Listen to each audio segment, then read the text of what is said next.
dia, boa tarde, boa noite, boa madrugada. Não sei que hora você vai estar assistindo o nosso programa. Mais um programa aí do Cultura Quase Inútil. Hoje eu tô até nervoso, viu, Andressa? Eu tô Estamos. nervoso aqui que o negócio. Eu só assisti o cara na TV, cara. Ele tá sentado aqui frente a frente. Mas a gente tá feliz pra caramba. Mais um programa, né, Andressa, pra conta aí.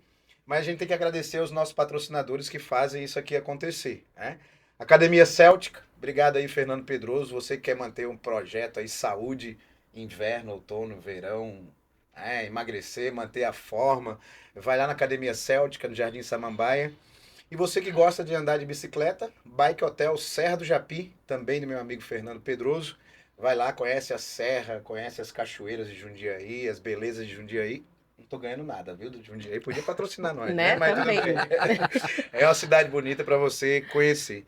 E também a camisaria Melian, que está patrocinando a gente e está engajado aí, estão engajados nesse projeto, né? E tem mais alguém, né, Exatamente. Andressa? E tem também o Centro de Aperfeiçoamento e Treinamento Savieto, uma escolinha de futebol aqui em Jundiaí, que quando soube quem era o nosso convidado, falou, eu quero pegar carona nesse programa.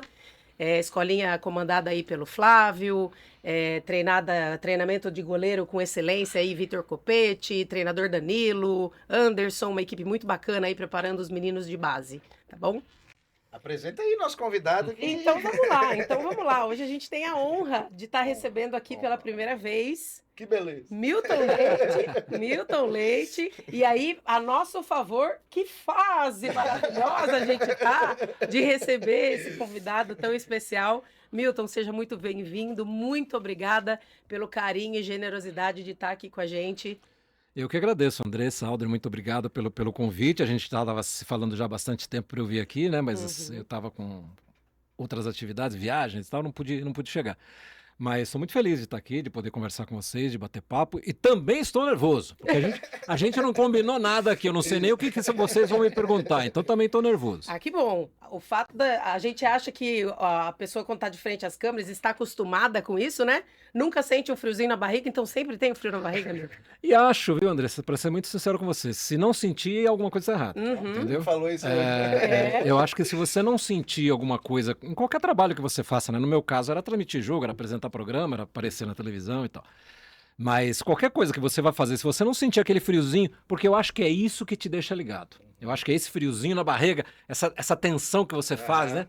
Essa tensão te projeta uma concentração maior, Deixa alerta, né? te faz ficar alerta e lembrar de tudo que você fez de preparação para fazer aquilo que você vai fazer. Né? Milton, vamos lá. Você é um paulistano, nascido em São Paulo, mas Sim. tem um coração jundiaense, né? Tem uma família que mora aqui há muito tempo, os pais viveram aqui há muito tempo, né? Seus pais são daqui, Milton? Não. São Não, de São Paulo também. Não, minha mãe é paulistana, meu pai é de Franca, no interior de São Paulo. Mas eles se conheceram em São Paulo, casaram em São Paulo. Os 3 irmãos, né? Nós somos 3 irmãos. Os 3 nasceram em São Paulo. E nós viemos para cá, aqui para Jundiaí, eu tinha de 15 para 16 anos. Porque o meu pai, ele era em São Paulo sócio de um escritório de contabilidade. Com mais um sócio. Chegou uma hora que um dos clientes dele resolveu sair de São Paulo. Era uma fábrica de malha, né? De camisa, de vestido, enfim. Eram 2 irmãos portugueses. E eles queriam sair de São Paulo e procurar um mercado novo. E foram para Uberlândia, em Minas Gerais. Então eu saí de São Paulo com 13 anos, a gente mudou para Uberlândia, lá no Triângulo Mineiro. Ficamos 2 anos lá. Aí o projeto não funcionou como eles imaginavam, resolveram voltar para São Paulo, né? Porque era o grande mercado e continua sendo o grande mercado. Só que nenhum dos 3 queria voltar para a cidade de São Paulo. Onde é que eu vou morar, estabelecer a fábrica perto de São Paulo e que tenha uma boa ligação com São Paulo, enfim. Escolheram Jundiaí.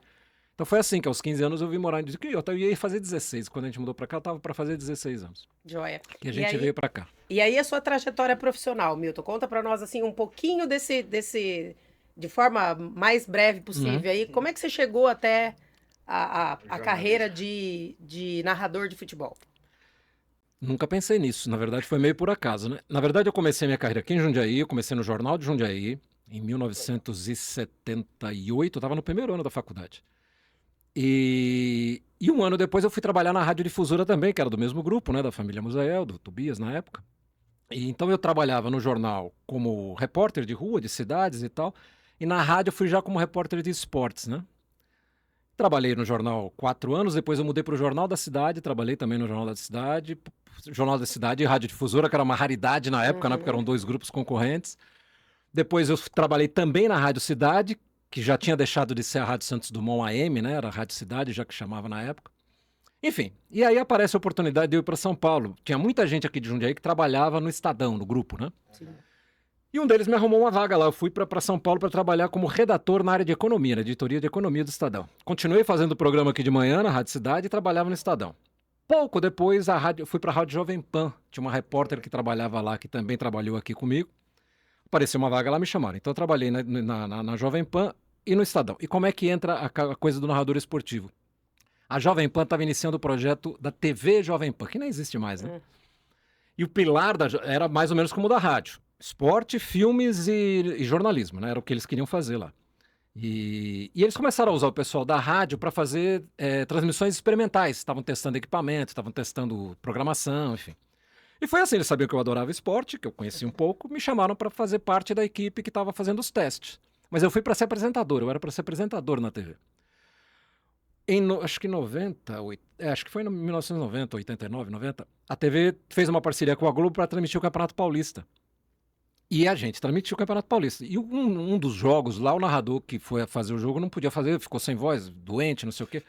E só tinha eu. Eu estava no estúdio para apresentar o programa. Vai lá e narra o jogo. E foi assim que eu estreiei. Era o destino. Era o destino. Eu fui fazer um Palmeiras e Portuguesa, acabei ficando. Na segunda-feira eu chego na rádio para fazer o meu programa de rádio.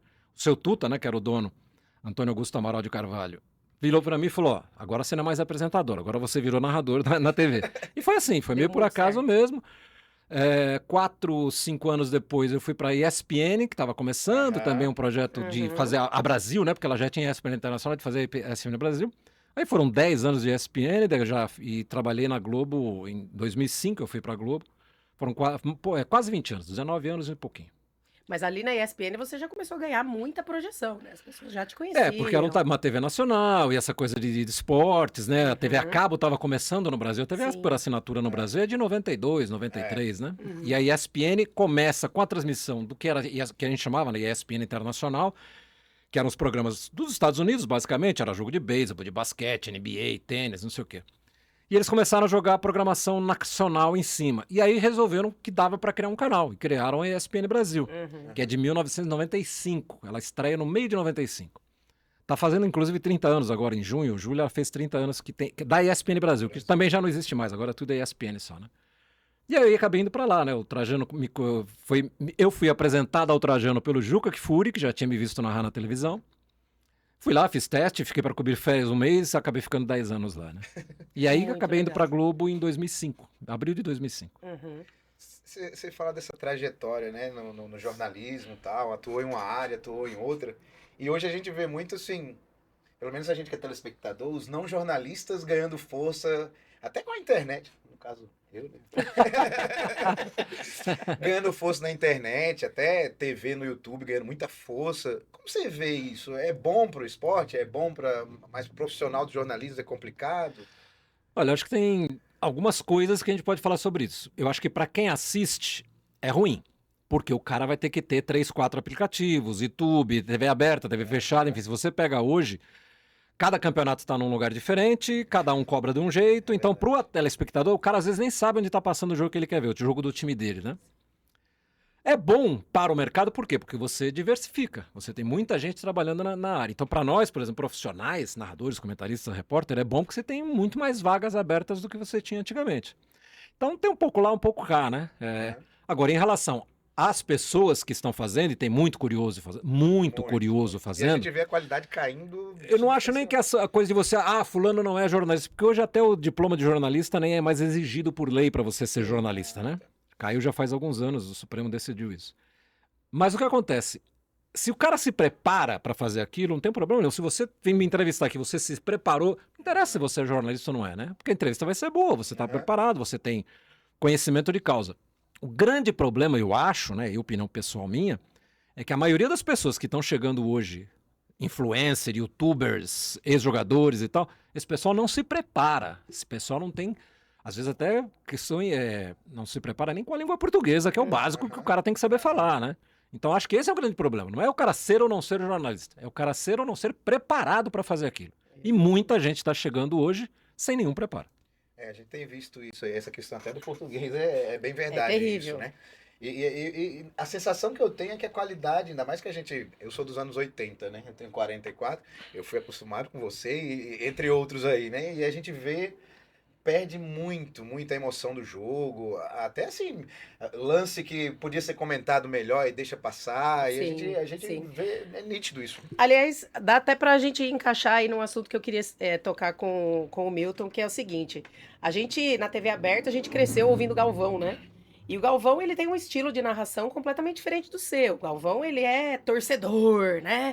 Ele deixa transparecer, principalmente se tem jogo da seleção, ali é uma, né, é muita paixão em cima. E o seu estilo já é um estilo diferente, né, Milton? Como é que foi criar esse estilo? Qual é o caminho que você foi, desde essa primeira narração ali, dessa estreia, até o último jogo? Como é que foi criar essa diferença de estilo? Isso aí meio que dá sombra também, assim. Meio que assombra também os profissionais, eu acredito, né? Porque é aquele ícone, assim, né? Na verdade, assim, uma das primeiras coisas que eu precisei aprender quando eu estava na TV Jovem Pan ainda foi o fato de que a televisão tem uma linguagem bem diferente do rádio, por exemplo, que era da onde eu vinha, né? Eu tenho fitas gravadas em casa dos meus primeiros jogos na TV Jovem Pan, eu tô falando aqui de 1990, 89, eu acho. E eu narro como se fosse rádio. Porque a minha memória afetiva, o meu background com a narração era do rádio.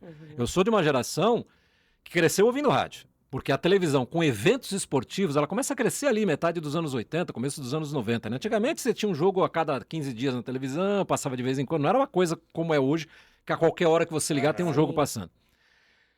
Eu me lembro que as primeiras transmissões que eu fiz na TV Jovem Pan, eu cheguei na redação da rádio, o seu Tuta, né, que é um dos maiores nomes da história da televisão brasileira, faleceu no ano passado, ele virou para mim e falou assim, olha, vou te dizer só uma coisa, na televisão nada é mais importante que a imagem. Então você não precisa ficar falando tudo que está aparecendo na imagem, o cara está vendo na casa dele, entendeu? Então você tem que pontuar jogadores, você tem que fazer um comentário aqui, outro ali, o que eventualmente o cara não está vendo em casa, porque você está no estádio e ele não. E assim, eu fui melhorando, né? A questão técnica, vamos dizer assim, né?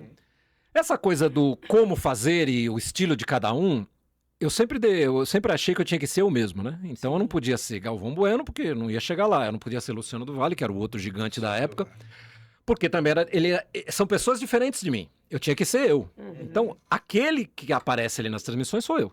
Eu sou um pouco mais comedido, eu acho que se eu começar a torcer para a seleção brasileira que seja, eu vou distorcer fatos, informações e tal. Eu gosto muito de informação, né? Eu tenho uma formação jornalística nesse sentido. Então foi assim. A mídia está precisando disso hoje? Eu fui criando um estilo ao longo do tempo, mas observando quem eram os bons caras, os caras que eu admirava. Por exemplo, Maurício Noriega, que é meu amigaço hoje, o pai dele foi um baita narrador esportivo, Luiz Noriega, né? Na época da TV Tupi, da TV Cultura, lá atrás, né?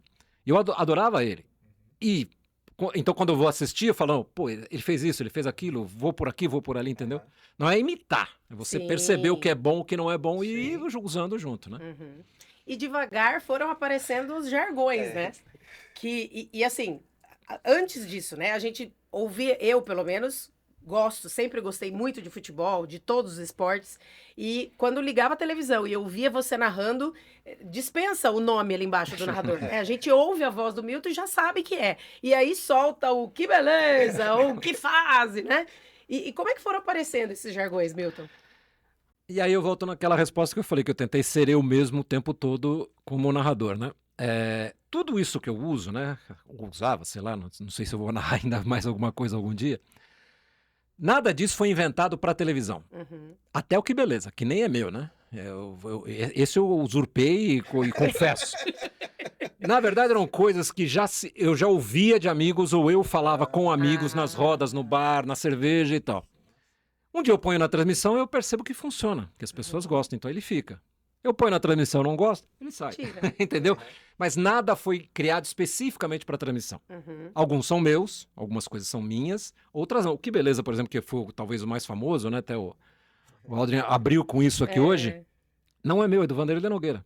Vanderlei da Nogueira é repórter da Rádio Jovem Pan, excelente repórter, que já está na Jovem Pan, sei lá, uns 40 anos, sei lá. E eu trabalhei com ele na rádio, né? E as nossas mesas ficavam muito próximas. O meu programa era feito aqui, a mesa do esporte era aqui do lado. E fiquei muito amigo dele. A gente, inclusive, nasceu no mesmo dia, né? Ele é um pouquinho mais velho, mas a gente nasceu exatamente no mesmo dia. E nas conversas, que beleza pra lá, que beleza pra cá. Um dia eu soltei numa transmissão. E eu percebo que aquilo repercutiu, né? As pessoas que estavam acompanhando, que mandam mensagem e tal, as pessoas gostaram. O que beleza ficou, né? O que faz, também era um amigo meu da ESPN Brasil, que usava muito isso no bastidor lá. Era um cara até da área técnica. Quando não dava alguma coisa certa, ele falava, que faz, isso aqui não funciona. O que faz entrou e ficou. E assim foram, né? Eu nunca parei, juro por Deus, nunca parei, peguei uma caneta, um papel e fiquei, Vou pensar num jargão. preciso criar um bordão novo, eu preciso criar uma frase. Nunca fiz isso, nunca fiz isso. Tudo que já estava ali, eu fui pegando, fui usando. Algumas eu usava, outras pessoas usavam e foi ficando. E é Tem diferente hoje, né? Hoje em dia as pessoas buscam algo para fazer sucesso na isso, internet, exatamente. buscam alguma coisa que colhe na internet. É isso. E foi espontâneo. Tem uma, inclusive, que tem vários vídeos, né? Circulando em Instagram, essas coisas. Agora eu se consagro. Essa é muito pra boa. mim é o melhor de Então, tudo. essa é minha, confesso. Confesso que essa frase é minha.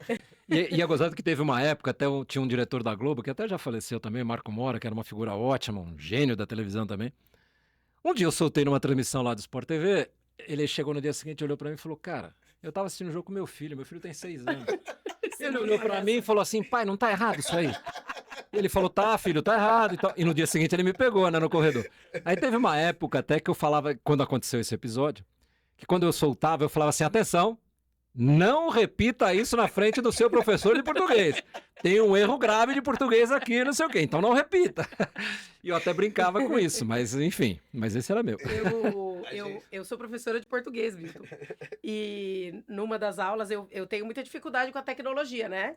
Então eu tô tendo que aprender. E um dia eu montei uma aula para preparar para os alunos e falei, gente, olha, mas esse slide ele tá tão bom que agora vocês vão terminar de ver isso aqui, vocês vão ver. Agora eu se consagro.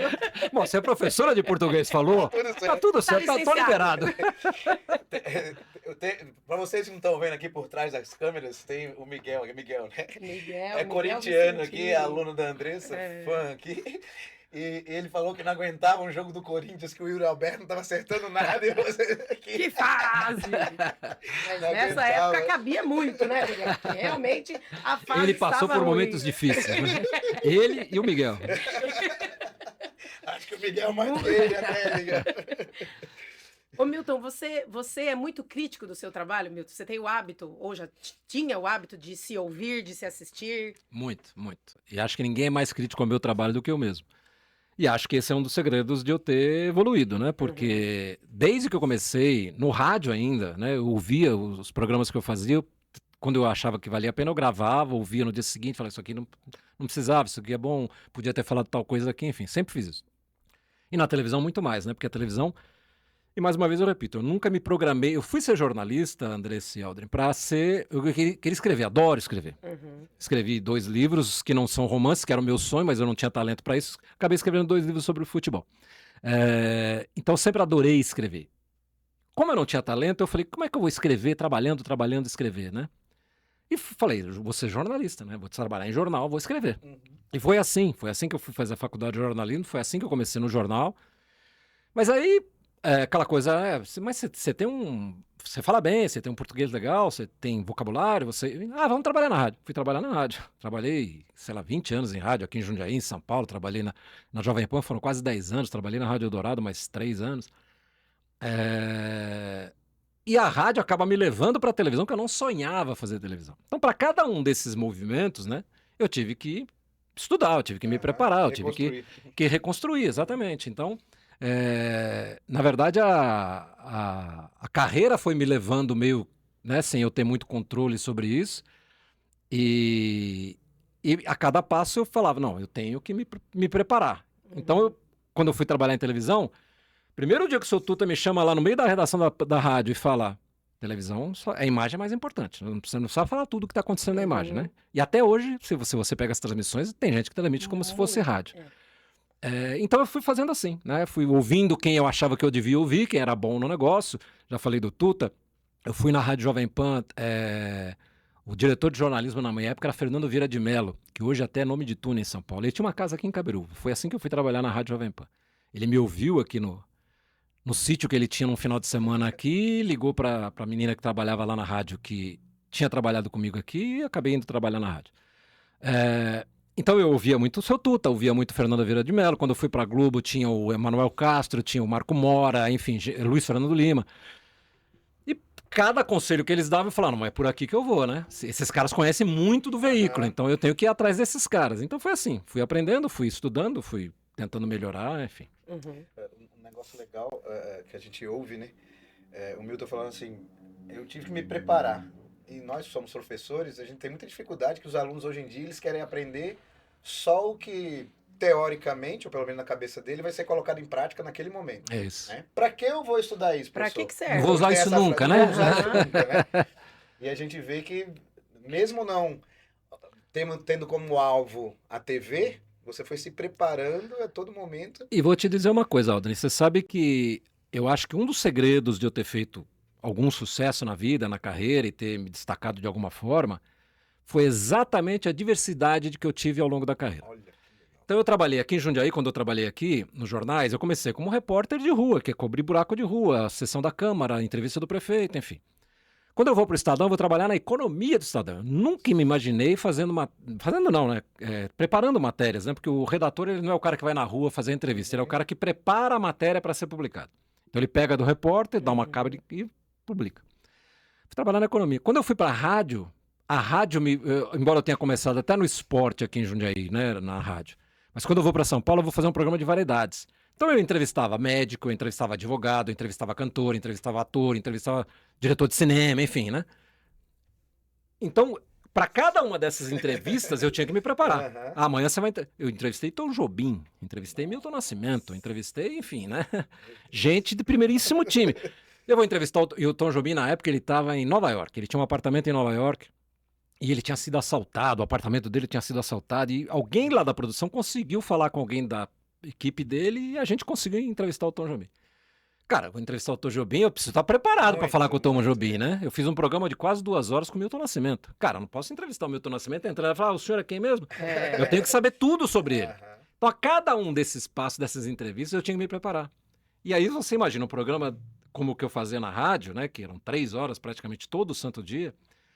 Eu começava com o médico, a entrevista seguinte era com o advogado, a entrevista seguinte era um cantor, aí vinha um ator aqui no estúdio para mim dar uma entrevista. Eu tinha que estar preparado para todas elas. Então, tudo isso me ajudou muito. Então, quando eu chego lá na ponta como narrador de futebol, eu já tinha toda essa história, eu já tinha todo esse preparo antecedente até eu chegar lá, né? Uhum. Então eu vou pegar carona nessa fala do Milton aí. O Milton não vai lembrar, obviamente que ele não vai lembrar. Ó. Eu estudei com as filhas do Milton, né? Mais especificamente com a Clara, que é a filha do meio. E nessa época que o Milton fazia todas essa variedade de entrevistas, eu estudava com a Clara. E aí eu me lembro, o meu irmão, que hoje tem 33 anos, era fã da Eliana, dos Dedinhos. Uhum. E aí um dia a Clara chega pra mim e fala, amiga, você não sabe, meu pai vai entrevistar a Eliana. Eu falei, Clara do céu, fala pro seu pai trazer uma fita. Era fita na época. Ah, E o Milton trouxe uma fita pro meu irmão. ele ouvia a entrevista. Olha Confesso só. que não lembrava. Aí, tá vendo? Confesso que não lembrava. Aliás, não lembrava nem de ter entrevistado ele. Mas enfim. Mas foi tanta gente que eu fiz naquela época que assim, a rádio certamente foi uma das minhas grandes escolas, porque lá eu entrevistei de tudo que você possa imaginar, de tudo, né? Então. Quando aquilo você foi mencionou a diversidade das pessoas, aí eu me lembrei da Eliana e a fita que veio de presente da Eliana. Legal. E você fala, a Andressa falou de ser crítico e tal, você falou que era crítico do seu trabalho. Tem alguma dessas pessoas que passou, alguma coisa que você falou na televisão, que você disse, se eu pudesse apagar isso da minha memória, apagar isso de tudo que tem na TV, eu queria esquecer de tudo, tem algo assim? Apagar permanentemente talvez não, mas assim, eu fiz um trabalho, Aldrin, basicamente de improviso, né? O narrador de futebol, você não vai com um textinho ali preparado para transmitir um jogo de futebol. As coisas vão acontecendo na sua frente ali, você tem que se virar, né? Então é óbvio que quando você improvisa muito, por mais que você esteja preparado, sempre sai uma bobagem ou outra, né? Sempre sai. Todo jogo você erra alguma coisa, né? Há erros mais graves que em casa ninguém percebe, e há erros menos graves que ninguém percebe, e erros mais graves que o cara vai lá na rede social e te detona, né? Uhum.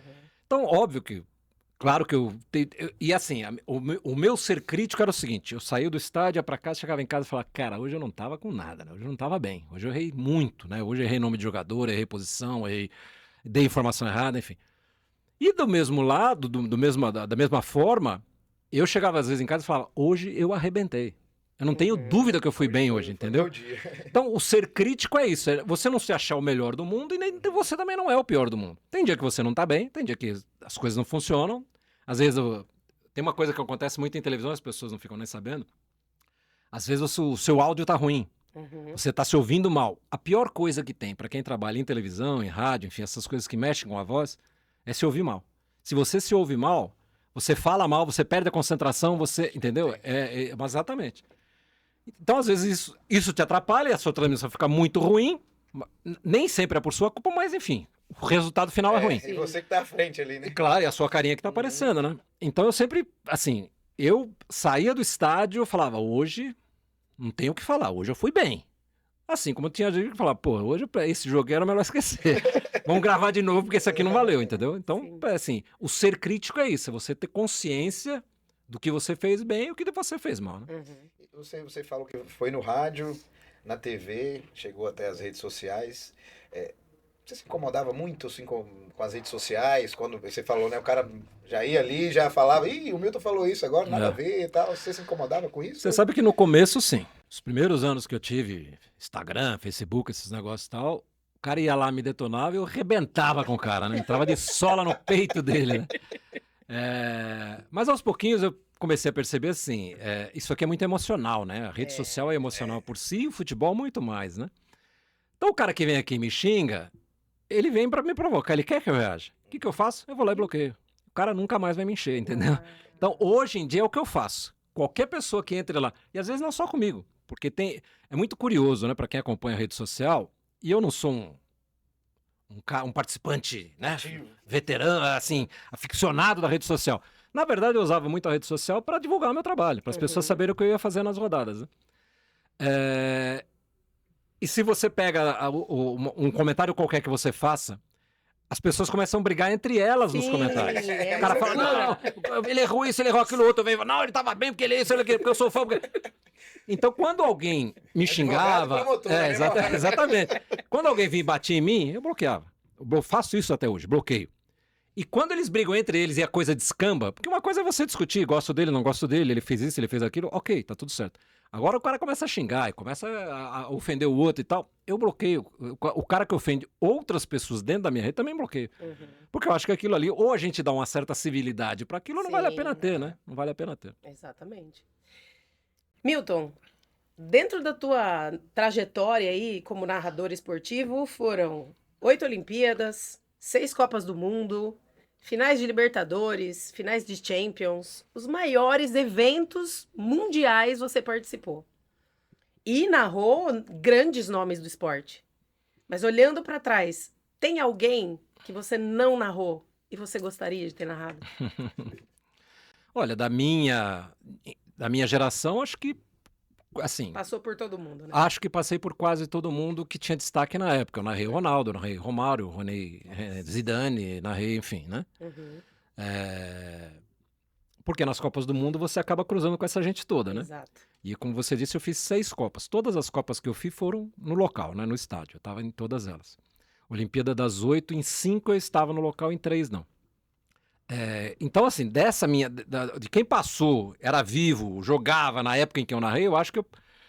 Talvez escape um outro, mas eu nem vou lembrar agora aqui. Se eu pudesse pegar antes, né? Eu gostaria de ter narrado Pelé, eu gostaria de ter narrado Tostão, eu gostaria de ter narrado Rivelino, Beckenbauer, enfim, né? Podia buscar Cruyff, né? Que foi um monstro também.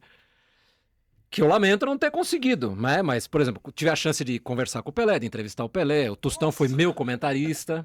Tostão, eu fiz a minha primeira Copa do Mundo em 98 na França, na ESPN Brasil. O Tostão era o comentarista.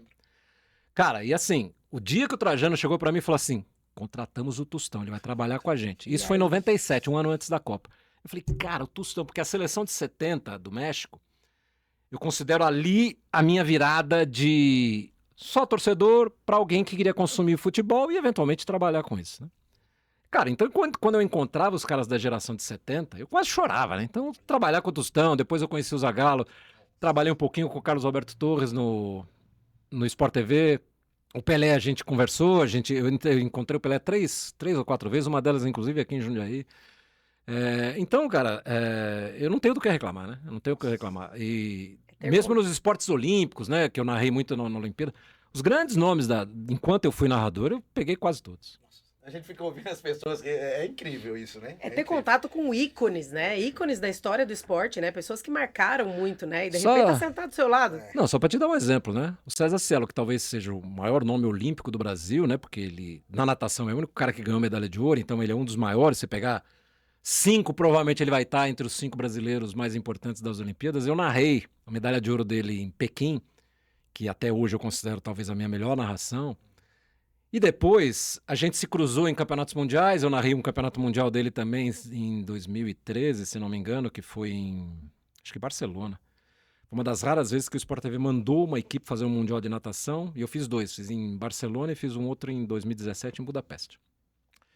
Então conheci o Cielo narrando a prova dele, convivendo com eles nas competições, e depois, em 2021, na Olimpíada, que seria em 2020, foi em 2021, a Globo contrata ele para ser comentarista. Uhum. Então nós transmitimos juntos o programa olímpico de natação de 2020 de Tóquio.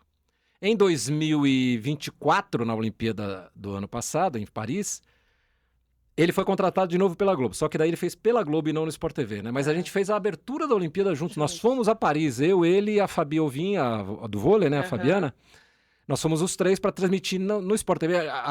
Eles só mandaram a equipe para a abertura. Então foi uma equipe do Sport TV, uma equipe da Globo.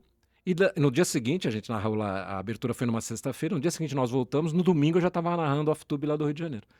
Então, cara, eu transmiti o cara que eu acho que é a minha melhor narração. Depois ele foi comentarista em transmissões minhas. Ele me deu, quando a gente se encontrou na Olimpíada de Tóquio, que foi toda transmitida do Brasil, porque foi a Olimpíada da Covid, né? Sim. Não tinha nem torcida nas arquibancadas. Então, no primeiro dia que a gente se encontrou para transmitir a programação da natação, ele veio e me deu uma réplica da medalha de ouro dele, de Pequim, né? Que eu tenho pendurada na parede da minha casa aqui até hoje. Então, cara, não tem preço. Você ter a chance de conhecer essas pessoas e de conviver de alguma forma, né? Não vou dizer que ele é meu amigo, né? Porque a gente... Sim. Mas, cara, ele me trata super bem, com muito carinho. Ele faz palestras hoje no Brasil inteiro, o Cielo. A abertura da palestra dele, antes dele entrar no palco, é a minha narração da medalha. Mas é que aquela narração da é medalha de icônica, né? Não, por isso que eu acho que Olha, eu ela... me arrepio só de lembrar dela. E você sabe ela é que linda. quando a gente fez Tóquio juntos em 2021, né? Que seria a Olimpíada de 2020, no dia da prova dele, ele ganha a medalha de ouro nos 50 metros livre, né? No dia que a gente ia transmitir a final dos 50 metros, então estamos assim, uma mesa como essa aqui, eu aqui, ele aí, e aqui um monitor. Vamos imaginar que esse quadro fosse um monitor, né, de televisão, e ninguém avisou a gente. A gente fazendo a abertura da transmissão, antes das provas e tal, vamos transmitir isso, vamos transmitir aquilo, pô, tem a prova do Cielo hoje e tal.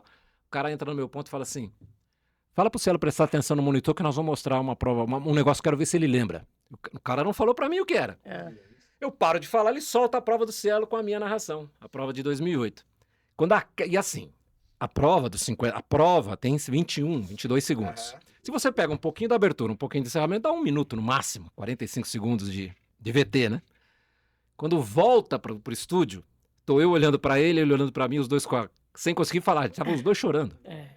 Ele emocionado porque é a maior conquista dele e eu emocionado porque talvez também seja a minha maior conquista na carreira, né? Então foi gigante. E é curioso isso, né? Porque se você pensar na tua trajetória como narrador de futebol, e não é um evento de futebol que é a tua narração mais marcante, né? A natação, que se você for ver, não é um esporte considerado uma Popular, paixão né? Popular, não é uma paixão nacional, né?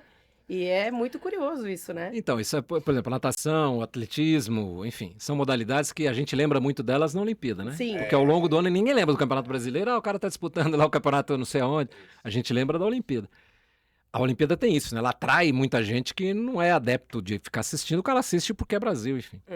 Então eu tenho algumas narrações de atletismo que eu acho muito legais, né? E também narrações olímpicas, enfim, mas essa do Cielo eu acho imbatível. Legal. Você falou alguns nomes do futebol, voltando aqui pro futebol. Essa não tá na pauta, não. A jornalista fica. Depois ela fica puxando minha orelha que eu saio da pauta. Você falou alguns jogadores, Romário, Ronaldo e tal.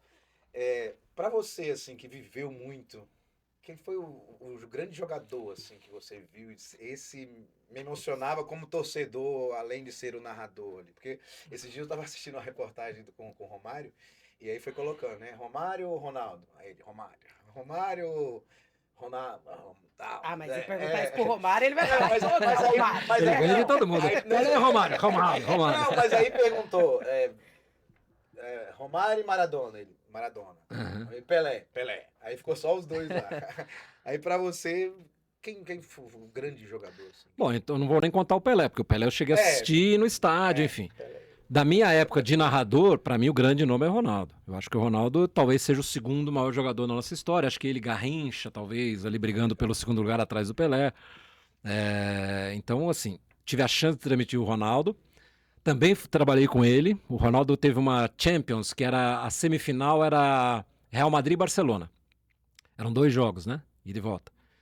E a Globo convidou, e eu transmiti na Globo, e a Globo convidou o Ronaldo para ser comentarista, porque ele tinha jogado no Barcelona e no Real Madrid. Então, eu fiz 2 jogos com ele como comentarista.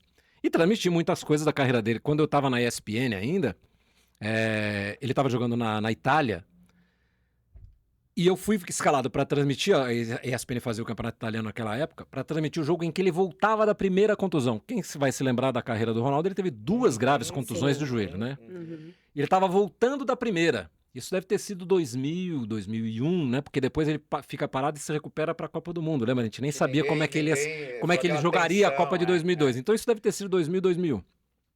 Mais provavelmente 2001. E eu sou escalado para transmitir o jogo da Inter de Milão contra alguém, que era o jogo da volta do Ronaldo. Ele estava voltando de um longo período. Ele não começa jogando, ele estava no banco, ele entra no jogo durante o jogo e machuca o joelho de novo. Nossa. E a gente tava transmitindo o jogo, cara, sabe aquele velório? Você tá tentando transmitir um jogo de futebol no meio do velório? Era aquilo. Nós paramos de falar, eu nem lembro quem tava comentando comigo. Talvez tenha sido até o Lancelotti. A gente para de falar, a gente fica tudo meio abobado, olhando, a gente vendo que era um negócio grave, né? Porque daí o replay começava a mostrar o joelho dele fazendo assim, né? Então, tive essas chances também, né? Acompanhei, eu transmiti na ESPN também a Copa de 98, que na final acontece tudo aquilo com ele não consegue, né, jogar, porque ele estava meio fora de... Dizem que ele teve um ataque epilético na véspera, né? Enfim. Então, assim, para mim o Ronaldo foi um gigante, né? Talvez, depois do Pelé, tenha sido... Ele tá muito próximo ali de um grupinho, né? Que Tostão, Rivelino, enfim, Ademir da Guia, alguns jogadores que foram gigantes da nossa história. Legal. Milton, você tem uma imagem muito limpa, né? No meio dos narradores aí, no meio dos jornalistas, dos grandes nomes. Você tem um nome que não se envolve em polêmicas, nada disso. Mas lá em 2008, Copa América da Venezuela, 2007. 2007. O abençoado do Rogério Ceni vai fazer um comentário sobre uma coletiva de imprensa, sei lá, alguma coisa assim, me corrija se eu estiver errada. E aí você dividia ali a cabine com o André Rizek, se não me engano. Vila Belmiro. Isso. Antes, era pré-jogo, né? Vocês estavam participando de um outro momento. E aí vaza aquele áudio que muito tempo depois vazou na internet, dizendo que o meu mito era chato tá pra vendo? caralho. Ela me chamou aqui só pra falar isso. Tenho certeza que ela me chamou aqui só pra falar isso. Então vamos lá, primeiro. Eu nem conheço o Rogério Ceni, mas que ele parece ser chato pra caramba. Então vamos lá, era a Copa América na Venezuela, o Rogério Ceni estava na seleção brasileira em 2007. E eu estava com o André Rizek, a gente ia transmitir até no Premiere, um jogo de pay-per-view, um Santos e alguém, não sei se era Santos de São Paulo, mas era um Santos e alguém na Vila Belmiro. E a gente estava participando do programa, e a gente não estava participando, a gente ia participar do programa pré-jogo, que falava da rodada inteira. Então todos os estádios entravam, falavam, vai jogar aqui, vai jogar ali e tal. E nós estávamos acompanhando a entrevista do Rogério Ceni ali no ar. E aí eu solto a famosa frase, né? Rogério Ceni é chato, blá, blá, blá. Passa, isso em 2007, hein? Estamos falando de 2007. Passa, aconteceu nada, vamos em frente. 2009, eu acho, 2010, acho que foi 2009. O Pânico na TV, que era um programa que tinha na época, não sei se eles estavam na Rede TV, onde é que eles estavam, mas era um programa que tinha na televisão. Na Rede TV. Eles localizaram, isso estava no YouTube, alguém gravou isso e estava no YouTube adormecido, ninguém tomava conhecimento daquilo. Alguém de dentro gravou? Eu acho. Hoje eu acho. Na época me deram uma explicação que não era essa. Eles diziam, porque assim, para quem não entende como é que funciona a televisão, assim, aqui está o estádio. Então você tem a imagem sendo gerada ali pelas câmeras e tal. Então sai um sinal que vai até o satélite. Agora hoje em dia nem precisa mais, você consegue mandar direto para a emissora. Mas sai um sinal, vai até o satélite, lá no espaço, e volta para sede da emissora. E na sede da emissora, bota o placarzinho, bota o gerador de caracteres, enfim, finaliza o jogo, como a gente chama. Segundo eles, na época, se você apontasse uma antena parabólica, naquela época era moda ter antena parabólica, né? Se você conseguisse mirar ela por onde estava passando o sinal, você captava. E na época os sinais não eram digitalizados, não tinha uma proteção ao sinal de televisão. Eles me disseram que foi isso. Nossa, que alguém a pegou o explicação foi sinal mirabolante. e gravou, e estava gravando. Agora, eu pergunto, por que alguém estaria gravando Isso, aquilo, né? isso. Mas enfim, foi o que disseram. Eu acho que foi alguém de dentro que passou isso, botou no YouTube, mas não teve repercussão. Quem acha isso é o pessoal do Pânico. E quase 2 anos depois, acho que foi em 2009. E aí eles começam a botar todo santo domingo no ar aquilo. Qualquer coisa que acontecia, entrava eu falando, porque o Rogério Senna, entendeu? Eles eram chatos, né? Nossa. E assim, ok, tem a gravação, óbvio que você não vai deixar de usar. Mas eles não me deram nunca, e essa é a minha mágoa com eles, nunca me deram a chance de explicar o que tinha acontecido, né? Aí eu vou fazer 10 dias, 15 dias depois, um jogo no São Paulo, no Morumbi. O assessor de imprensa do São Paulo, né, depois que estava sendo divulgado, o cara vem falar assim pra mim, tranquilo, falei com o Rogério, ele não tá nem aí com esse negócio, ele achou divertido, blá, blá, blá. Encontrei depois o Rogério Ceni 1 ou 2 vezes na vida, uma vez no aeroporto e uma vez num programa do Galvão Bueno, e ele também veio, brincou com o assunto, enfim. A torcida do São Paulo ficou brava. Ah, é? Então eu chegava pra transmitir jogo no Morumbi, a gente tinha que sair do carro e passar na calçada e entrar pra dentro do estádio, passando perto de torcedores, os caras jogavam bolinha em papel, me xingavam, cuspiam, enfim. Então isso durou muito tempo? Durou, porque eles ficaram com esse troço no ar muito tempo. Toda semana eles botavam aquilo, né? Porque aquilo rendia, eles ficaram usando. Então foi um tempo considerável. Mas foi isso, quer dizer, na verdade não estava no ar, aquilo que eu falei não vazou no ar, aquilo nunca foi no ar do Sport TV. E alguém gravou, ou alguém de dentro do Sport TV gravou, botou no YouTube e alguém por acaso descobriu muito tempo Ali depois. uma conversa totalmente informal entre vocês dois, né? Pois é. Mas enfim. E quem gravou queria meio que... Exatamente, claro, não tenho dúvida disso. Milton, como você mencionou aí logo no começo, foram 19 anos na Globo. E no final do ano, agosto, né? Finalzinho das Olimpíadas do ano passado, você já estava anunciando que ia sair e tudo mais. Inclusive, a última transmissão que você fez ali na Sport TV foi muito emocionante, né? Quem viu não conseguiu não se emocionar junto. Depois circulou nas redes sociais homenagens que fizeram no seu último dia ali. Eu imagino que deva ter sido muito difícil passar por isso. Foi. Mas eu também imagino que não deva ter sido fácil tomar essa decisão, né? E quem te acompanha nas redes sociais, né? Quem conhece você há mais tempo, sabe que você é um cara muito família, um cara muito apaixonado pelas suas filhas, pela sua esposa, agora pelos seus netos. O quanto é que eles pesaram nisso tudo? 100%. Porque o que aconteceu foi assim, quando a gente veio morar em Jundiaí, eu com a minha parceira, Ana Cláudia, que assim, é uma parceiraça, né? E ela participou de todo o processo, né? A gente começou a perceber como era bom. Como era bom ficar perto das crianças, sobretudo os netos, né? E as minhas filhas também, porque eu tenho 3 filhas do meu primeiro casamento e a Ana Cláudia tem uma filha do primeiro casamento dela. Só que a Laura, né, que até tá no Brasil nesse momento que nós estamos gravando aqui, ela tá morando na Irlanda, já tem 10 anos. Ela foi para estudar, ficou, casou e tá lá até hoje, né? Então minha mulher meio que participa comigo da vida das minhas filhas, né? Que acabaram sendo nossas filhas. A gente sempre diz que a gente tem 4 filhas, né?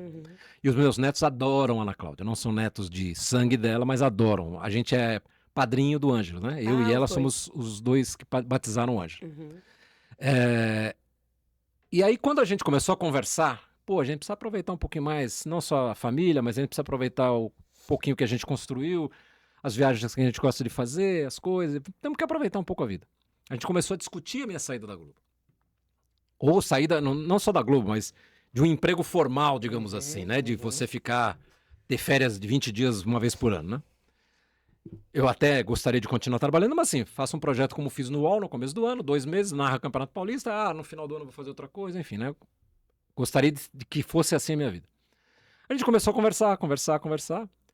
E um dia eu virei para ela e falei, olha, para mim vai ser muito difícil. Porque eu gosto muito desse troço.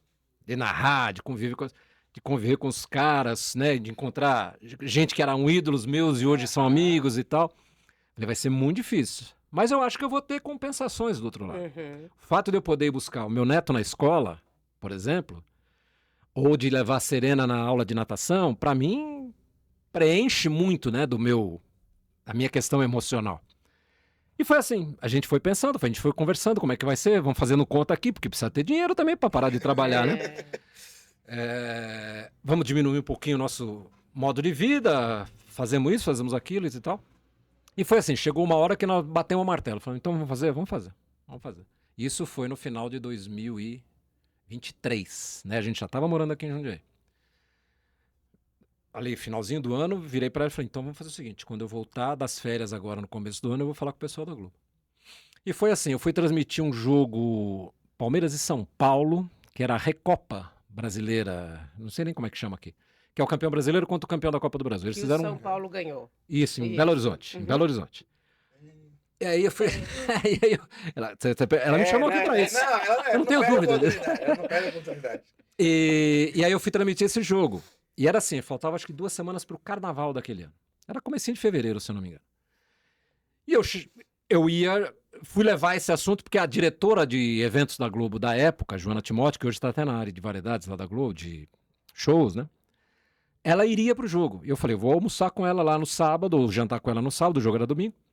E vou explicar para ela o que está acontecendo e vou começar a tratar do assunto com ela. Ela teve um problema de saúde, acabou não indo. Foi o Jorge Guilherme, que hoje é o diretor de eventos, mas na época ele era o gerente de futebol da Globo, do Sport TV e Globo, né, que juntou tudo. E eu almocei com ele na véspera do jogo, falei para ele, olha, Jorge, a questão é a seguinte, eu cheguei à conclusão de que eu preciso sair da Globo porque eu quero aproveitar um pouco a vida, enfim. Tudo que eu gostaria de fazer eu fiz, né? Você citou muitas das coisas que eu fiz. Então não tenho nada assim que eu falo, putz, eu não fiz aquilo, eu preciso fazer... Não tem isso. Eu me diverti, eu ganhei um bom dinheiro, enfim, ganhei popularidade, né? Porque a Globo é um canhão, né? Sim. E foi assim. No dia seguinte ele levou a questão, né? Quando a gente voltou de Belo Horizonte, ele levou a questão lá no Rio para Joana. A Joana me ligou, conversou comigo e tal. Tivemos uma segunda reunião no Rio. Eu fui ao Rio assim O carnaval ia começar sábado, eu fui na quarta-feira, almocei com eles lá na sede da Globo, no Jardim Botânico. Aí tava a Joana, o Jorge e o Renato Ribeiro, que é o diretor de esportes da Globo.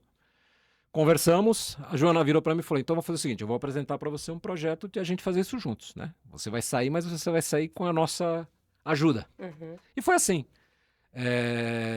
Logo depois, um pouquinho antes do carnaval, logo depois do carnaval, a gente fez uma reunião em São Paulo. E aí, porque quando ela me perguntou, eu falei assim, olha, Joana, eu gostaria de sair, se fosse possível, na Olimpíada. Porque é um baita evento, chama atenção, Paris, Você não sei tá o com quê. chave de ouro. Falei, mas se vocês quiserem, eu vou até o final do ano. Eu não sei como é que vai ser a substituição, contratação de outro cara e tal. Se vocês quiserem, eu saio já.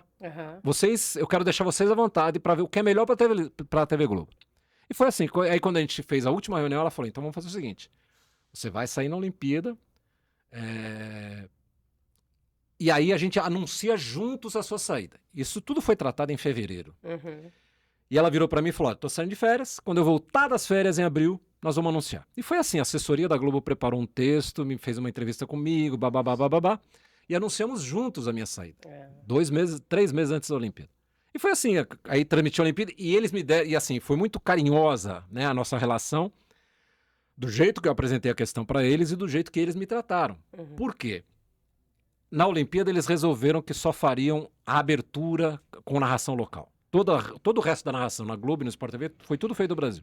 Só abertura, cerimônia de abertura, porque tinha aquela coisa dos barcos no Rio Sena, não sei o quê e tal. Né? Era muito diferente, eles quiseram fazer lá. E fizemos lá, embaixo de uma chuva torrencial, com um plástico em cima da cabeça. E foi assim, então foi muito carinhoso da parte deles, né? E aí quando chegou no dia, que foi na véspera do último dia da Olimpíada, a Olimpíada acabava no domingo, eu fiz uma última transmissão no sábado, de atletismo, se eu não estou enganado.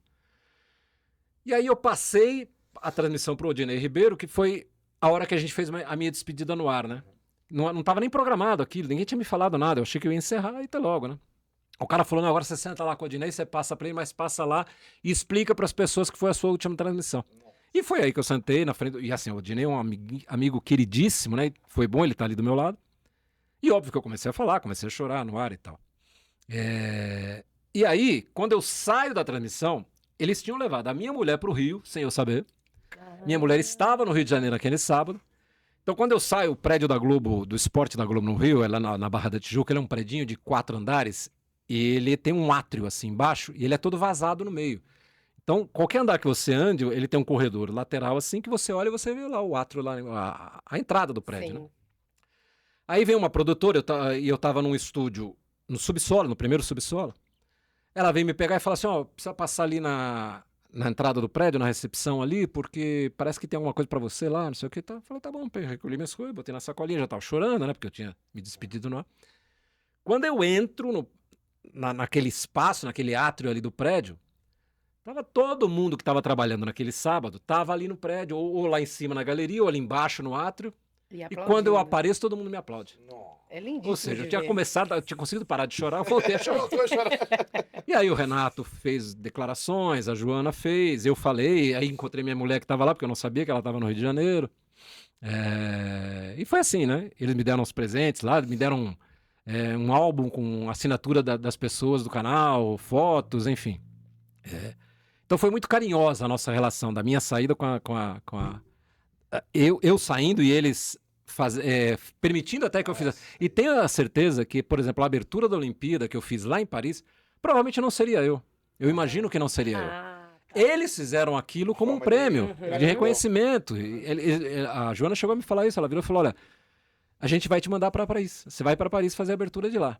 Eu não perguntei para ela, mas não era eu, né? Vamos combinar, não era eu. Mas não quis estragar a festa, Claro. né? Então foi assim. E aí quando eu chego em São Paulo, eu voltei do Rio, eu ainda fiquei o final de semana no Rio, que era o último dia da Olimpíada no domingo, minha passagem já estava marcada para segunda-feira. Então eu passo o domingo no Rio com a minha mulher e na segunda-feira a gente volta para São Paulo. E na quarta ou na quinta eu tive que ir à Globo para assinar a rescisão, enfim, né? Parte burocrática aqui em São Paulo, no prédio da Globo em São Paulo. E foi a mesma coisa. Eu chego na televisão, tinha combinado com a menina do RH que eu ia passar lá para assinar, deixar coisas que eu tinha, chip de telefone celular, que era da Globo, enfim. Aí quando eu chego na garagem, a menina já me ligado, ó, quando você chegar lá embaixo, você me avisa e tal, eu vou lá te pegar. Eu falei, tá bom.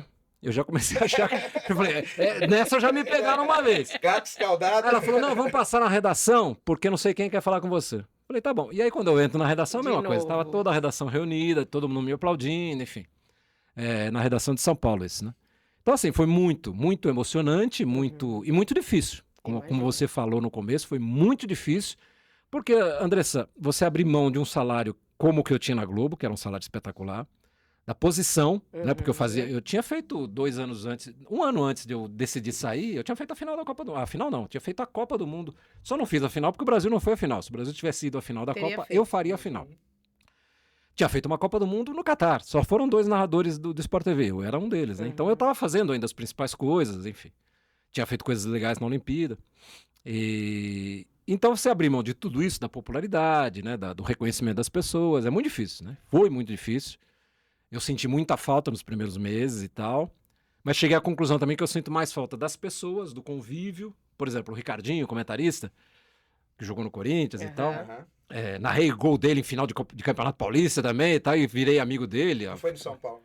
Não foi no São Paulo. Não, no São Paulo ele não foi campeão. Acho que é um dos poucos clubes que ele não foi campeão.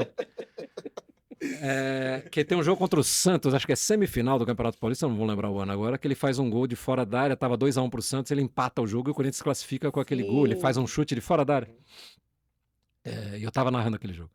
E isso acho que na ESPN ainda. Então ele virou muito amigo meu, conheço a mulher dele, os filhos dele, enfim. Além de outros, né? Então esse convívio, o Ricardinho adora, por exemplo, quando a gente sai da Globo pra pegar o carro e ir pro estádio, parar numa padaria, tomar café, comer um pão de queijo, ele adora pão de queijo. Então cada um tinha um... E esse convívio eu sinto mais falta até do que narrar os jogos, né? Que eu gosto muito, sinto falta também, mas eu sinto mais falta das pessoas. É porque na nossa cabeça, nós que vivemos no anonimato, talvez o que fizesse mais falta fosse esse holofote, né? Dizer, pô, eu tô saindo da Globo, todo mundo me vendo, me assistindo, e eu vou viver uma vida comum, vamos dizer assim, né? Talvez pra gente isso seja, né? Isso eu sinto menos falta. Na verdade, é óbvio que pro ego é uma maravilha, né? Sabe que as primeiras vezes que eu saía com a minha mulher, que a gente ia no shopping e tal, a gente ia almoçar e jantar, passava... E eu não me tocava. Ela virava pra mim e falou, você percebeu que todo mundo passa e fica olhando pra você? As pessoas não te chamam, não falam nada, mas todo mundo fica olhando pra você. Porque as pessoas conhecem, às vezes ficam envergonhadas de vir falar com você, né? Porque você tá ali num momento que não tem nada a ver com o trabalho e tal. Então é claro que isso faz falta, você sente falta dessa coisa do ego e tal, mas É engraçado isso, né, Milton? Vou emendar uma outra pergunta aqui. Essa aqui agora, dá licença que a dona da pauta sou eu Você vou sair pode, da pauta. Exatamente. Ela vai que perguntar manda. sobre o São Paulo, entendeu? No dia que a gente fez contato, né, sobre o podcast, eu estava sentada na sala com meu marido e eu falei, Thiago, ele falou que vai.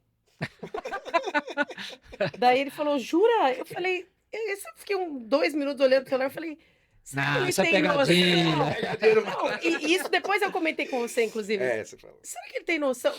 Quando você olha para tua carreira, Milton, olhando para trás, assim, você tem orgulho, obviamente, que você tem, mas você tem noção do peso do teu nome no meio do esporte, assim? Pô, é o Milton Leite, cara. Tem uma carreira consagrada, como eu falei, um nome limpo, né? Nada de envolvido em polêmica, nada. Tem um trabalho brilhante na televisão, e é por onde as pessoas te conhecem, Claro, obviamente, claro. né? E assim, e uma pessoa extremamente acessível, né? Um cara, até comentei lá, obrigada pela generosidade mais uma vez. Então, às vezes eu fico pensando, será que você tem noção do peso do teu nome? E só interrompendo antes de sua pergunta, a gente estava conversando isso antes, e os podcasts que você já foi, né? Milhões e milhões, e eu falei, Andressa, a humildade, a generosidade do Milton. Vi aqui com a gente no começo da caminhada e já eu agradeço aqui. Mais um ponto aí pro Milton, pro Brasil. Você sabe que a minha mulher costuma dizer que eu não tenho noção, né? Do que eu fui, do que eu sou, do que eu construí. Eu tenho certeza. Porque... Não é nem o fato de estar aqui ou não estar aqui, enfim, não tem nada a ver com isso. Mas você sabe que a minha enteada, que é a Laura, ela mora na Irlanda, né? Uma vez quando ela morava ainda no Brasil, isso já tem 10 anos que ela tá fora, quando ela morava aqui, que a gente tinha esses episódios, né, de alguém me reconhecer, vir tirar foto e tal, ela falou, nossa, Milton, você é muito famoso, né? Eu falei pra ela, não sou famoso. As pessoas me veem de vez em quando na televisão, me reconhecem e tiram. Como assim não é famoso? E a Ana Cláudia, que é minha mulher, virava e falava, como não é famoso? As pessoas te param no shopping. Quem quer tirar foto comigo? Quem quer parado no shopping pra tirar foto, né? Se não for famoso, enfim. Então teve. E sabe que hoje tem a Serena, né? Que é a minha neta de 6 anos, fez 6 anos agora. Às vezes tem isso, eu tô com ela, eu tô com o Ângelo, enfim. E vem alguém e fala, pode tirar uma foto, pode tirar uma foto. Aí a Serena virou pra mim um dia e falou, vovô, por que as pessoas querem tirar foto com você? Aí você tem que explicar, não, que o vovô aparece na televisão, as pessoas gostam e tal. Mas eles não entendem. Você não é youtuber, vovô, quer tirar foto com Exatamente. você? O Ângelo, hoje em dia, que já tem 11, ele já entende mais, mas também quando ele era pequenininho era a mesma coisa. Sabe que teve uma vez, ele devia ter, sei lá, 2, 3 anos de idade, e eu tava fazendo uma transmissão qualquer, e a minha filha fotografou, ele assim na frente da televisão, eu grande na televisão assim, ele olhando pra mim, aí minha filha manda assim, a Gabriela, ô pai, o Ângelo tá perguntando por que você não responde pra ele. Porque ele fala com você e você não responde pra ele, eu tô tentando explicar que na televisão você não ouve. No jogo seguinte... Eu fiz questão, eu tinha certeza que ele estava assistindo, de falar para ele. Eu falei, eu quero mandar um abraço pro Ângelo, que tá lá me assistindo, não sei o quê. Exatamente para quebrar um pouco, né, a barreira da parede da televisão ali.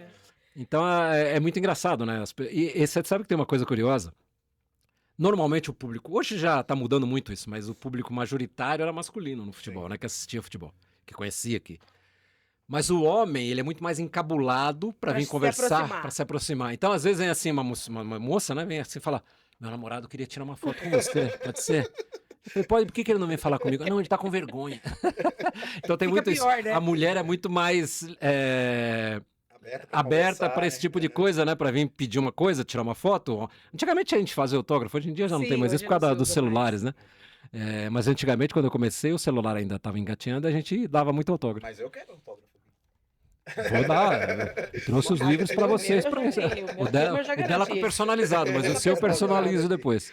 Milton, a gente já está encaminhando aí pro final, mas a gente não pode deixar. Já, olha, nem voou, vai fazer 1 hora já. Mas a gente está aí às vésperas de uma final, de um primeiro Mundial de Clubes aí, num formato completamente diferente. E aí essa São Paulo semana não tava, tá? Só pra falar. Não foi, né? foi um Não, acidente não de tava, percurso. não tava. Aliás, eu tentei entrar com recurso contra isso, mas Foi a FIFA, não foi fui à atendida. FIFA, não fui atendida. E aí essa semana, né, uma surpresa para mim. Foi uma surpresa, 4-0 do PSG em cima do Real Madrid. Eu imagino que você continue consumindo futebol, né, assistindo. Queria saber qual é a sua percepção desse campeonato, esse formato que foi criado aí, a sua visão da participação dos clubes brasileiros, que eu acho que foram muito bem, né, diante de tudo que a gente ouve falar do futebol europeu, principalmente. A gente vê o PSG dando 4-0 no Real Madrid, mas um Botafogo ganhando de 1-0 do PSG. Então quer dizer que a gente não tá tão ruim assim, né? Queria ouvir um pouquinho a sua opinião sobre isso, Milton. Olha, eu te confesso que eu não vi a fundo o campeonato porque eu estava no meio de uma viagem, e na Europa eu não conseguia ver os jogos lá, né? Mas quando eu voltei para o Brasil, vi algumas partidas e tal. Eu acho que tem algumas coisas, né? Por exemplo, se você pegar o campeonato isoladamente, o campeonato de clubes neste formato de Copa do Mundo, eu acho bacana, eu acho bárbaro, acho maravilhoso. Tanto que a gente teve uma repercussão muito grande, principalmente aqui no Brasil, com 4 brasileiros lá, né? Se você amplia essa visão e pega o calendário, você vai perceber que ele não é tão bacana assim. Por quê? Você pega os europeus em final de temporada. Então, por exemplo, você pega um time como o Manchester City, que talvez seja um dos melhores times do mundo, ele sofre porque ele teve um final de temporada muito desgastante. Se você pegar a tabela do campeonato inglês, você vai ver que primeiro ele é eliminado da Copa dos Campeões, e no campeonato inglês ele estava fora da zona de classificação para a Champions próxima edição, né? Ele teve que remar muito no final para chegar em terceiro, quarto lugar ali para conseguir uma vaga para a Copa dos Campeões. Você imagina o Manchester com um investimento desse não ir para a Liga dos Campeões da Europa. Então, assim, os clubes europeus estavam todos... Tinham dado ali 1 semana, 2 semanas para os caras descansarem e voltam já numa competição desse nível. Para os brasileiros é meio de temporada. Então os caras estão voando, né? Os argentinos, eles seguem um pouco o calendário europeu. E o futebol argentino está muito em baixa, né, digamos assim, né, do que ele já foi. Então, assim, o campeonato eu acho bárbaro. Esse formato eu acho maravilhoso. Só que a gente tinha que ter uma programação de calendário que permitisse aos clubes chegarem mais ou menos em situação. Porque qual é o objetivo de uma competição? É você dar condições iguais para 2 adversários, medirem força. E quem for melhor ganha. Agora, você não pode pegar um time que está voando no meio da temporada e pegar outro que acaba de terminar a temporada e que está cansado e provavelmente fez ali 2 semanas de férias para poder jogar e viaja para os Estados Unidos, um calor do cão nos Estados Unidos, né? Então, acho assim, se você adaptar um pouco o calendário para que ele possa atender e deixar todo mundo mais ou menos no mesmo nível, ou seja, nós vamos daqui 3 semanas, vamos parar tudo e todo mundo vai se preparar para o Campeonato Mundial de Clubes, porque aí todo mundo chega mais ou menos igual, né? Porque, por exemplo, eu não acho que o time da Arábia lá, Al Hilal, né? Que ganhou do City na prorrogação, seja melhor que o City. Não é. Sem dúvida. Em condições normais de temperatura e pressão, o City ganha fácil deles. Né? Ou pelo menos não passa o aperto que passou e caiu fora. Então, acho que isso tem que ser pensado. Porque o grande problema é assim, a gente quer colocar cada vez mais coisa no calendário, cada vez mais coisa. E o ano continua tendo 365 dias. Sim. Alguns têm 366, mas não vai mudar muito. Então, na verdade, é isso. Se você não preparar, não perceber que o calendário, que o ano continua do mesmo tamanho, a gente sempre... E acho que para nós é ruim também para o Brasil. Que embora os clubes tenham feito boa campanha, porque hoje o Brasil domina a América do Sul, né? Basta ver as finais de Libertadores dos últimos anos. Mas, ao mesmo tempo, você para o Campeonato Brasileiro. Sim. Você muda a cara do Campeonato Brasileiro, porque todo mundo teve férias, todo mundo voltou a treinar e todo mundo volta a jogar agora no final de semana. Os clubes que estavam lá, não. O Fluminense que foi até a semifinal, tudo bem que ele não vai jogar já no final de semana, mas ele vai ter que repor esses jogos depois, vai ter que jogar mais que os outros. Enfim, entendeu? Então, é ruim pra todo mundo o calendário ser desse jeito, né? Sim. E na verdade, a gente quando não entende muito disso, você nem pensa nisso, né? Você nem tá pensando em calendário. E no final das contas, os times europeus saíram prejudicados, então, né? Muitos times europeus saíram Eu prejudicados. acho que do ponto de vista de preparação, não tenho dúvida. Não tenho dúvida. E mesmo assim, vão fazer Tem a final, final. as semifinais. Eu não sei se o Fluminense, se nas quartas de final tivesse o Manchester City pela frente e não o time da hora, se ele teria passado para a semifinal, enfim, especulação, né? Então acho que assim, é ruim para todo mundo, porque agora pro futebol brasileiro também foi muito ruim. Sim. Parar esse mês, tivemos que espremer o começo da temporada, né? Porque os estaduais ocupam muito espaço na tabela.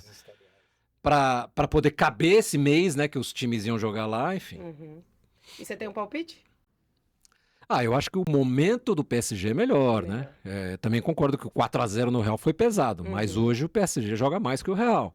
Mas 4-0 é muito pesado, né? muito O pesado, começo né? foi muito alucinante, né? Ter feito 2-0 em 8 minutos é muita coisa. Acho o PSG um pouquinho melhor, mas num jogo só, uma final, com esse calor que tá fazendo nos Estados Unidos, enfim, acho muito complicado de prever, mas se apostar alguém, eu apostaria no PSG. Milton, vou terminar aqui não, falando de uma não. coisinha. Não, vamos ficar, pai, vamos ficar. Hoje vamos fazer uma edição especial de 3 horas. Isso, 3 bora, horas. vai, assunto tem, hein?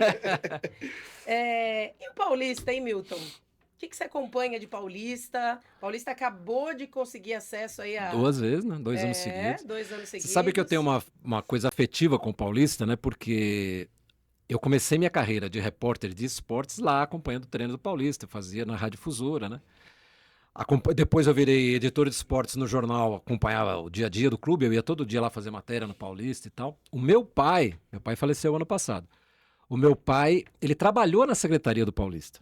Na parte administrativa. Meu pai era o cara que pegava os contratos dos jogadores, levava para São Paulo, registrava na federação e tal. Enfim, meu pai era o cara administrativo do Paulista, isso há trocentos anos. Né? Então eu tenho assim, uma coisa afetiva com o Paulista. Aquela Copa do Brasil que o Paulista ganhou, eu já estava na Globo naquela época e eu transmiti a semifinal. Foi a única vez que eu transmiti um jogo pelo Sport TV aqui em Jundiaí, foi aquele jogo. Foi Paulista e Internacional, se eu não engano. O Paulista ganhou do Flamengo, não foi? Não, na final foi Fluminense, Foi né? Fluminense? Acho que foi semifinal, foi contra o Internacional. Que o Paulista, o jogo aqui em Jundiaí eu transmiti no Sport TV. Foi a única vez que eu fiz um jogo nas televisões que eu trabalhei aqui em Jundiaí, no Paulista. Então eu tenho uma memória afetiva com o Paulista muito grande. Acompanhei o acesso dele, né? Lá em 78, se eu não me engano. Eu já trabalhava em jornal aqui quando ele sobe. Não, 84 acho que foi o acesso. Ele cai em 78 e aí acho que ele volta em 84, aquela diretoria do pessoal da Vulcabras, do FUG, né? Que era o presidente da Vulcabras e tal. Jovelino Peixoto, que era da concessionária de Mercedes aqui em Jundiaí. Que eram empresários, né? O Russi, enfim. Eram empresários que assumiram o comando paulista e montaram um timaço que subiu, acho que foi em 1984. Acompanhei aquilo tudo, porque eu ainda estava trabalhando em jornal e rádio aqui em Jundiaí, enfim. Então eu tenho um carinho muito grande pelo Paulista. Depois, quando ele vai caindo e vai parar na 5ª divisão, né? Foi um choque, né? E agora, com esses 2 acessos seguidos aí, dá uma expectativa de que os bons tempos voltem, né? Exatamente. Que a má fase vai embora. Que fase do Paulista. Mas vamos torcer, né? Vamos torcer. Acho que as coisas vão começar a melhorar, assim. E fica aberto aqui também pra galera paulista vir aqui bater um papo. Exatamente, Isso. exatamente. Estão disputando a Copa Paulista agora, né? Que chama? Exatamente. Vou fazer o convite aqui abertamente ao Rafael Donadel, que estudou comigo na escola. Estudamos juntos no Como é que ele não veio aqui? Meu filho fala a mesma coisa, viu? Ficou 30 anos na escola estudando. A minha filha um dia perguntou pra mim, mãe, que tamanho que era o César? Exatamente. Como é que cabia tudo isso lá? E cada um fala, nossa, esse é da minha época, esse estudou comigo, não sei o quê. O Rafael Bracali, que era o goleiro do Paulista, também é da minha turma. Também estudou comigo. Sua turma. Eu acho que só tinha aquela galera ali. E a Clara, filha do... E a minha filha, exatamente. Sabe que o meu genro, o marido da Gabriela, o Nando, ele é assim, né? Você fala, pô, tô precisando de um cara pra pintar aqui a parede. Não, eu tenho um amigo que ele faz isso. Não, eu tô precisando de um cara pra consertar a porta do meu carro. Não, eu tenho um amigo. Ele tem amigo em tudo que é lugar. Não, eu preciso comprar coxinha. Não, o meu amigo lá, ele vende. Não, porque... É impressionante. A gente é bem relacionado. Exatamente isso. Exatamente isso. Nada como ter um network. Exatamente. Tem alguns colegas professores na escola, às vezes a gente está dentro dessa festa junina, FEC, gincana, que a gente recebe os pais na escola, né? Aí galera, agora vão que os pais estão chegando e tal. Daí essa minha amiga Mariana fala, agora esquece, Andressa, que a gente não fala mais fala. Ela vai parando, é pai atrás de pai. Conhece todos. Milton, muito obrigada. Infelizmente, a gente já está encerrando, estourando aqui o nosso tempo, mas foi uma delícia, nem parece que já passou todo esse tempo, né? Muito obrigada por ter aceito vir aqui conversar com a gente, foi muito gostoso. Que a gente tenha outras oportunidades, né? Para, de repente, você vir contar novas experiências, né? Quem sabe? Quem sabe? Eu vou pegar a fala do Milton, ele dizer que ele nunca achou que ia para a TV. Eu nunca achei na minha vida que eu estaria sentado batendo um papo com o Milton, emocionado de verdade, assim. incrível. Incrível. Se a gente não for para lugar nenhum, já valeu esse programa. Não, mas vai porque eu sou pé quente. Eu sou pé quente. Comigo não tem esse papo, não. Boa. Mildo, mas deixa uma mensagem para os nossos seguidores, para os nossos alunos que estão aí, né, tentando a carreira ou achando que não precisa estudar certas coisas. Eu queria que você deixasse uma mensagem para essa galera. Meu caro, você sabe que nós estamos com o Miguel aqui, né, que tem pretensões de ser narrador de futebol. Você sabe que muita gente, muito estudante, né, de vez em quando alguém me liga, estou fazendo um TCC para a faculdade, se não me dá uma entrevista, eu vou falar sobre isso, falar sobre aquilo e tal. E esses caras, em geral, né, o cara chega perto de mim e fala assim, como é que faz para ser narrador que nem você? Como é que você chegou nesse lugar e tal? Viro pro cara e falo assim, leia e leia. Porque se você não tiver cultura geral, você não vai a lugar nenhum. Então, hoje em dia, eu já acho assim, o cara para chegar a uma posição como a que eu tive, que eu fiz sucesso no rádio, né? Apresentei por programas de rádio na Jovem Pan da época, que era a maior rádio de São Paulo. Fiz esse sucesso relativo na televisão e tal. E, sobretudo, porque eu acho que eu tenho um genzinho ali de comunicação. Né? E acho que isso vem com a pessoa, né? Você não consegue fabricar isso, você não inventa isso. Mas, além disso, não basta você ter um gen que te facilite ser um comunicador razoável. Você precisa estar preparado para comunicar, né? Para falar, para ter vocabulário, para ter como se virar em situações, porque, sobretudo no futebol, viu, Miguel? A gente que é narrador é improviso o tempo todo. E às vezes acontece uma situação no jogo que não tem nada a ver com futebol, que tem a ver com outras coisas, é briga de torcida, enfim. Tem 1000 coisas que podem acontecer. E se você não tiver preparo, se você não tiver repertório, como eu costumo chamar, né? Isso você consegue lendo, E quando eu falo ler, é ler revista, é ler romance, é ler jornal. Não é decorar a página de esportes. Isso. Você pode ser um craque em tudo sobre futebol. Mas se não tiver vocabulário, não vai sair. Entendeu? Então, acho assim. Então, quando a garotada me procura, eu sempre digo, muita leitura. Leitura é fundamental. Você sabe que o Alberto Dines, que é um dos maiores jornalistas brasileiros de todos os tempos, já faleceu faz tempo, ele escreveu um livro, e nesse livro ele diz, jornalista, mais do que escrever no jornal, é o cara que lê o jornal. Porque ele fica bem informado, ele tem que ser bem informado, ele tem que saber de tudo. E quando você lê coisas que não tem a ver com a sua área, então não tem nada a ver com futebol, mas eu tenho que ler, é porque eu preciso de repertório. Eu preciso ter facilidade de falar, eu preciso ter facilidade de abordar qualquer assunto que tragam para mim, eu tenho que saber falar. Então eu acho que fundamentalmente é isso, é você se preparar a vida toda para fazer as coisas que você quer fazer, né? E isso vale para jornalismo e vale para qualquer coisa. No caso do jornalismo, a leitura é mais fundamental do que em outras funções, mas acho que vale para qualquer um. Exatamente. Muito obrigado, Milton. Imagina, eu que agradeço, vocês foram sempre tão carinhosos comigo, a Andressa que eu conheço há mais tempo, enfim, a gente já tem se encontrado e fiquei muito feliz de estar aqui. Podemos marcar outras vezes, não tem o menor problema. Eu tenho, nesse ano praticamente que eu estou fora da televisão, eu confesso que eu abri mão um pouquinho de ficar lendo muito de noticiário, de ver jogo e tal, porque minhas preocupações nesse momento são outras. Mas eu prometo que eu vou retomar, né, o meu acompanhar do esporte aí para poder, de repente, a gente falar de outras coisas também. Tá bom? Joia. Muito obrigado, fiquei muito feliz de estar aqui. Obrigado. Obrigada, Milton. E a galera que nos acompanha, né? Muito obrigada. Vamos agradecer mais uma vez aos nossos patrocinadores. Academia Céltica, Bike Hotel Serra do Japi, Camisaria Melian, com a gente aí nesse projeto. Obrigado. E Cate Savieto, escolinha de futebol de base aqui de Jundiaí, também nos acompanharam hoje. Galera, muito obrigada. A gente se vê no próximo episódio. Valeu. Tchau, tchau. Me entregaram diploma sem uma direção.